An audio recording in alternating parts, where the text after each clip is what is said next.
The three GOP candidates for Hamilton County Mayor are preparing to face off in their first debate tonight.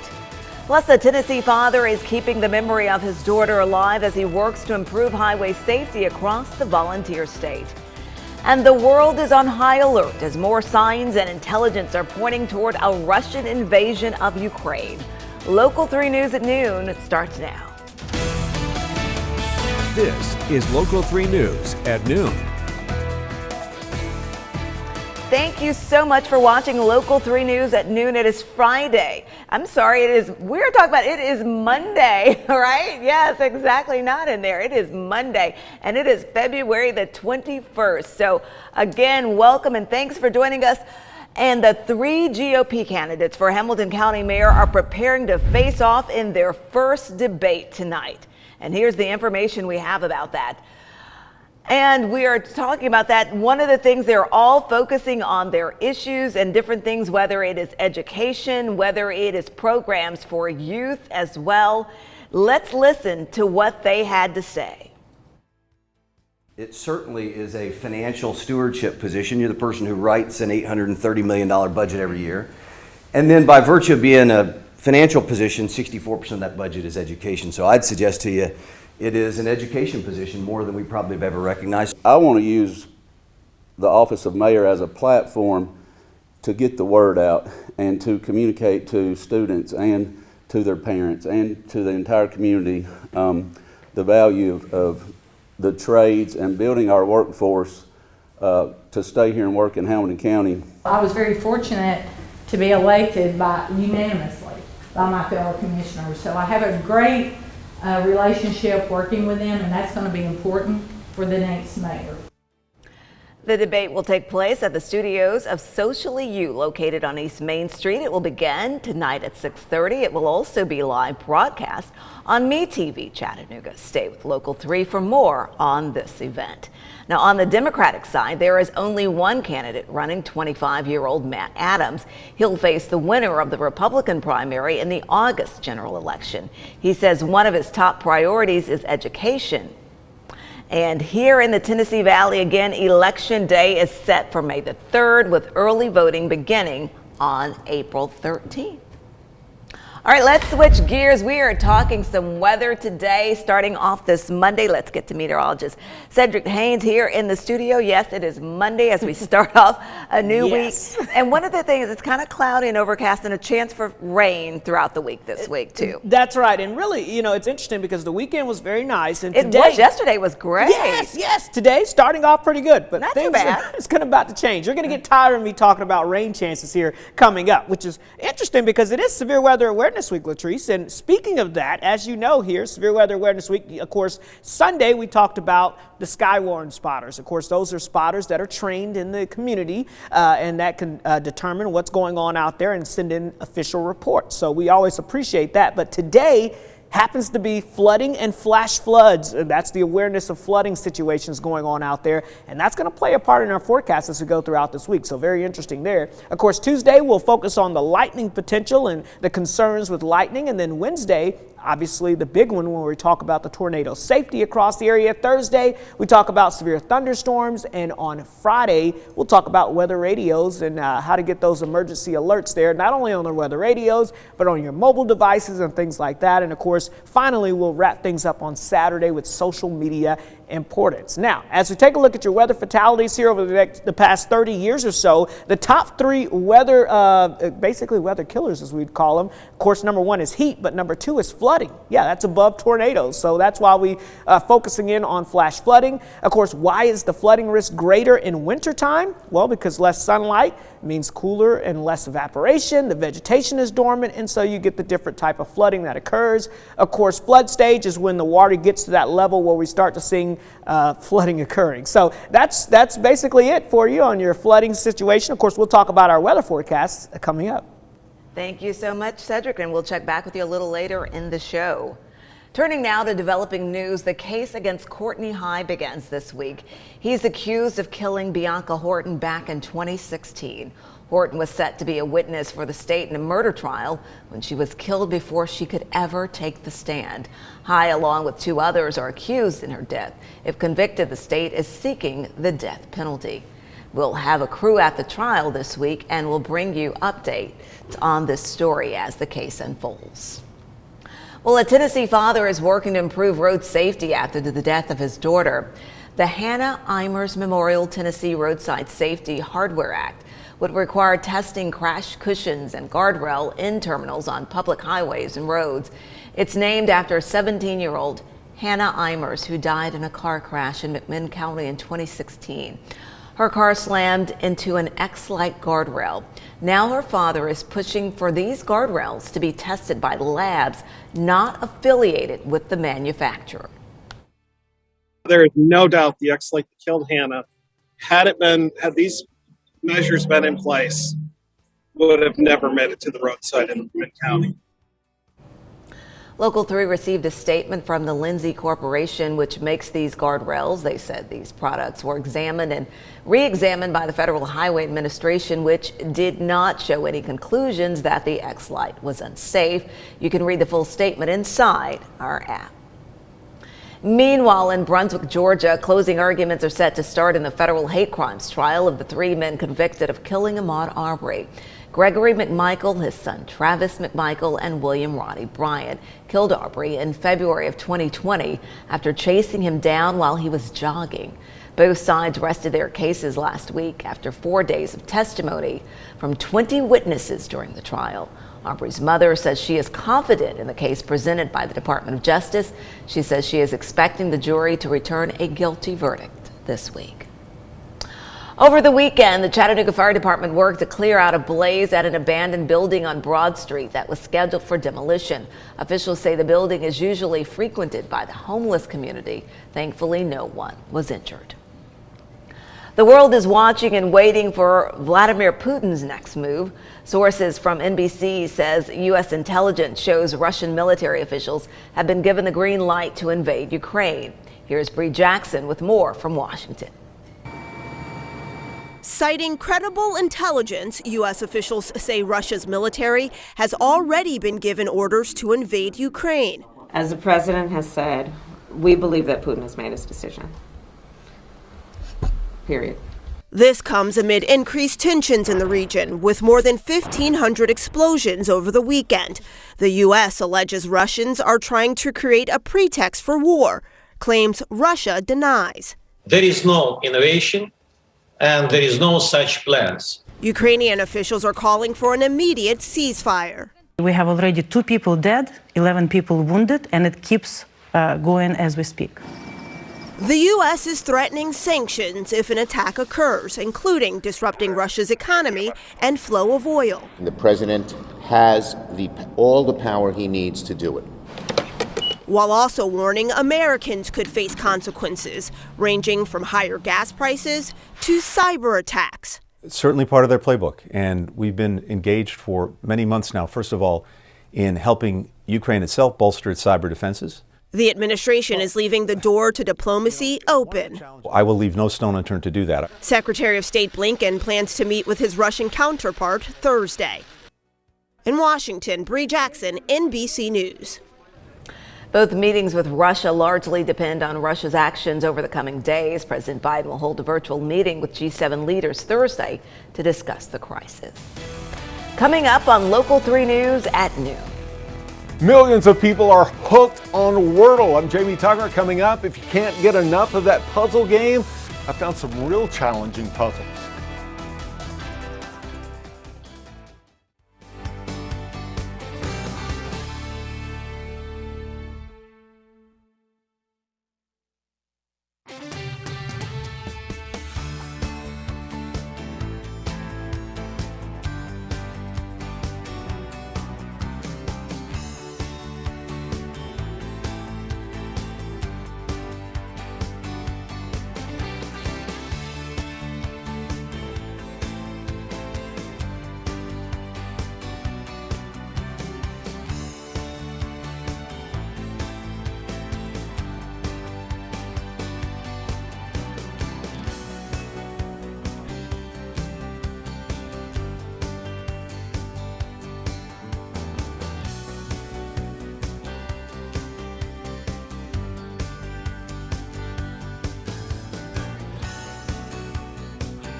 A word puzzle game that launched late last year has captured the interest of the internet, social media, and even the New York Times.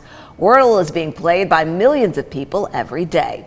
Our consumer technology reporter Jamie Tucker goes in search of other puzzle games to test your brain power. Even if you don't play Wordle, I know your friends do. You've seen those posts with the green and yellow boxes. The worst thing about Wordle, maybe the best thing, is you can only play it once a day. If you need more than that, or if you're looking for a better challenge, check these out. If you don't have a way with words, Primal is for math nerds.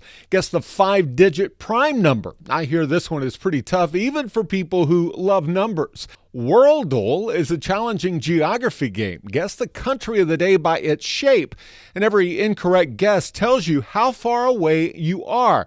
Lordle is for Lord of the Rings experts. There's Star Wordle to guess words from a galaxy far, far away. Squirtle is Wordle for Pokemon fans. Taylordle is a puzzle game for Swifties, guessing some song names and lyrics from Taylor Swift.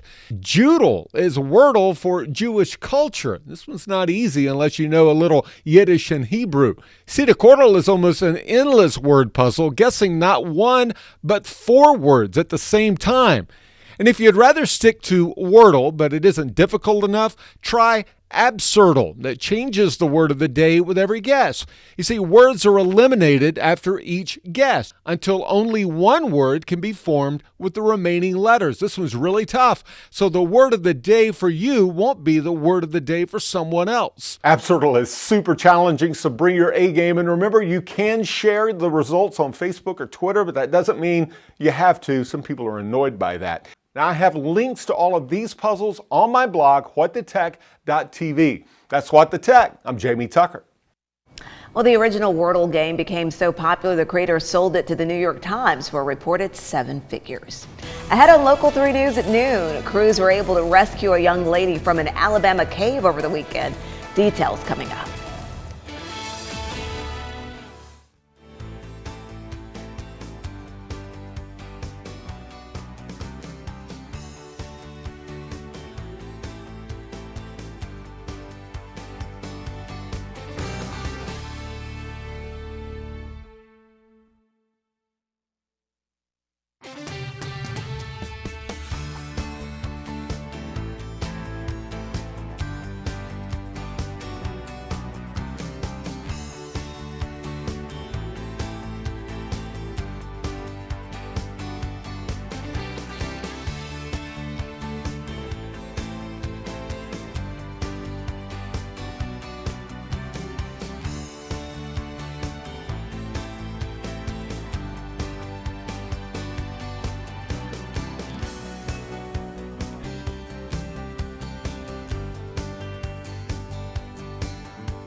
Taking a live look outside from the Mission Ridge camera, clouds are on the increase. Meteorologist Cedric Haynes here in the studio to tell us also about when some rain will be headed our way. Cedric. Yes, that's right, Latrice. Those clouds continue to thicken up out there as we go throughout this afternoon. And as we go throughout the afternoon, eventually we'll start to see some showers moving in from southwest to northeast across the area. So outside right now, you see those clouds really thickening up out there. 56 degrees currently in Chattanooga with a southwesterly wind. Notice the dew point up to 39. So while there's still dry air in place, that the amount of moisture in the air is beginning to increase, and that's going to set the stage for some scattered showers as we go into later this afternoon and into the evening hours. Temperatures outside right now, 59 degrees in Murphy, 55 degrees in Blue Ridge, 59 in Athens, 57 degrees in Dayton, and 59 degrees in Cleveland. We've got 59 in Dalton, 52 degrees in Fort Payne, 56 in Chattanooga, and in Altamont. So overall, mild temperatures after a chilly start again this morning.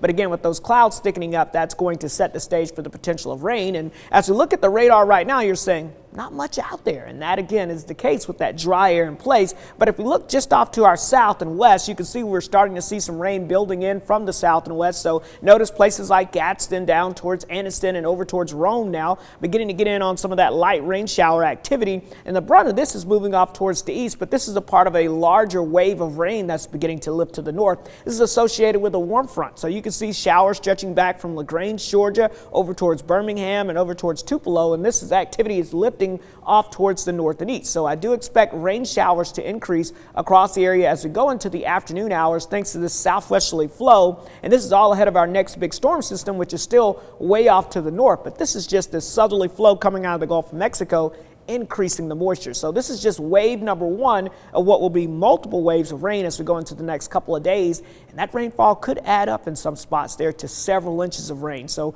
we're going to be watching that potential of flooding very closely. So as we look at futurecasts as we go throughout this afternoon, between now and about 2 to 3 o'clock, we'll expect that rain to start moving in from the south and west. Some of the heaviest rainfall will be over northeast Alabama from Fort Payne up towards, let's say, Dade County and over towards portions of northwest Georgia from Whitfield down towards Floyd County, and then it will continue to make its way on through the area. So the heaviest will be south of the Tennessee border, but still we'll have some scattered showers through about 5 o'clock or so this afternoon. Then I think we may actually see a little bit of a break with just a couple of spotty showers kind of building in across the area. And then notice as we get into late into the evening hours, we'll likely see another wave of rainfall drifting in from the south and west. So that's what's going to be the case over the next couple of days. We're going to see kind of waves of rain building in, and at times some of that rainfall could be on the heaviest side, and that's what could lead to the potential of some pockets of flash flooding out there, and what we've got to watch for you very closely. So as we look at your hour-by-hour forecast for the rest of this afternoon, again, those clouds thickening up, but rain showers will be building in anytime, let's say, after 1 o'clock or so across the area, and that trend will continue into the evening hours. And again, we'll have off and on rain showers, so it's not going to be a consistent rain throughout the rest of the afternoon and tonight, but we will have spotty showers that will continue to make their way on through. And the temperatures, not bad. Low 60s falling into the 50s this evening thanks to the clouds, so we're not going to see a dramatic drop in those temperatures. Overall, futurecast showing us wave number one moving through tonight. I think most of our Tuesday is dry, which will allow for that warm southerly wind to kick in, but the wave number two of heavy rainfall could arrive Tuesday night into Wednesday morning. We'll see a break, and guess what? More rain as we get into your Thursday night, heading into your Friday, so it's going to be a wet pattern. And then we'll have to watch what happens as we get into this weekend as well, as colder air builds in. But again, we're going to be watching Tuesday night into Wednesday morning for that potential of flash flooding across the area. So as we take a look here at your Storm Alert 7-day forecast, rain likely. Again, this will be later on today, and then another wave late Tuesday night into Wednesday, and then another wave late Thursday night into Friday.